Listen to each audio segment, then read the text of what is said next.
পূর্ব ঠাকুরানীচক এবং পশ্চিম ঠাকুরানীচকের একমাত্র যোগাযোগ যে সেতু, কংক্রিটের স্থায়ী সেতু দীর্ঘদিন ধরে বেহাল অবস্থা। দুর্ভোগে ছিলেন ঠাকুরানীচক গ্রাম পঞ্চায়েতের বিস্তীর্ণ এলাকার মানুষজন। যদিও এই গ্রাম পঞ্চায়েত বিজেপি শাসিত হলেও তৎকালীন তৃণমূলের সরকার থাকায় এই যে ব্রিজের কাজ কোনোভাবেই সম্পন্ন করা হয়নি। এখনও সেইভাবেই ভগ্ন অবস্থায় পড়ে রয়েছে, বিপজ্জনক হয়ে পড়ে রয়েছে ঠাকুরানীচকের কংক্রিটের সেতু। খানাকুলে পূর্ব ঠাকুরানীচক এবং পশ্চিম ঠাকুরানীচকের একমাত্র যে যোগাযোগ ব্যবস্থা, সেই যোগাযোগ ব্যবস্থার সচল রাখতেই একটি কাঠের সেতু তৈরি করা হয়েছে। 22 লক্ষ টাকা ব্যয়ে এখানকার খানাকুলের বিজেপি বিধায়ক সুশান্ত ঘোষের তহবিল থেকেই এই সেতু নির্মাণ করা হয়েছে, কাঠের সেতু। অস্থায়ীভাবে এই কাঠের সেতুর আজকে শুভ উদ্বোধন করলেন খানাকুলের বিজেপি বিধায়ক সুশান্ত ঘোষ। খানাকুল জুড়ে বিভিন্ন যে কাঠের ও বাঁশের সেতু, স্থায়ী কংক্রিটের বারবার দাবি তুলেছেন। রাজ্যে সরকারের পরিবর্তন হয়েছে, এবার একের পর এক কাঠের সেতুগুলি কংক্রিটের হবে। কিন্তু তার আগে এই ঠাকুরানীচকের যে কংক্রিটের সেতুটি বেহাল অবস্থা হয়ে রয়েছে, তাই সাধারণ মানুষের কথা মাথায় রেখেই অস্থায়ীভাবে একটি কাঠের সেতু করা হয়েছে।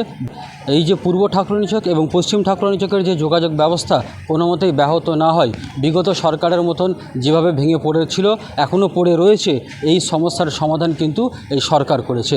বিজেপি বিধায়ক সুশান্ত ঘোষ তার তহবিল থেকে 22 লক্ষ টাকা ব্যয়ে আজকের এই যে সেতু নির্মাণ হয়েছে তার শুভ উদ্বোধন করলেন।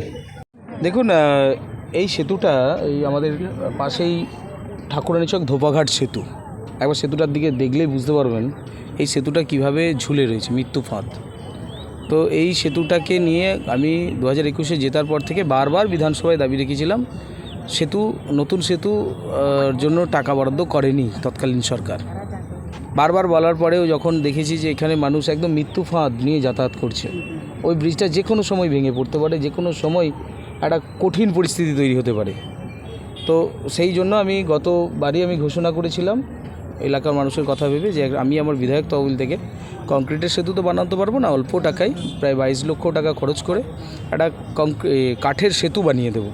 সেই মোতাবেক কাঠের সেতু ইলেকশনের আগেই এটা শুরু করা হয়েছিল, আর ইলেকশন শেষ হয়েছে, নতুন সরকার হয়েছে, আজকে বাজেটও হয়েছে। তো আজকের দিনে এই সেতুটা আমরা উদ্বোধন করলাম এলাকাবাসীকে নিয়ে। খুবই ভালো লাগছে। এলাকার মানুষের এই একটা সমস্যা, বড় সমস্যা, সেটা সমাধান করতে আমরা পেরেছি।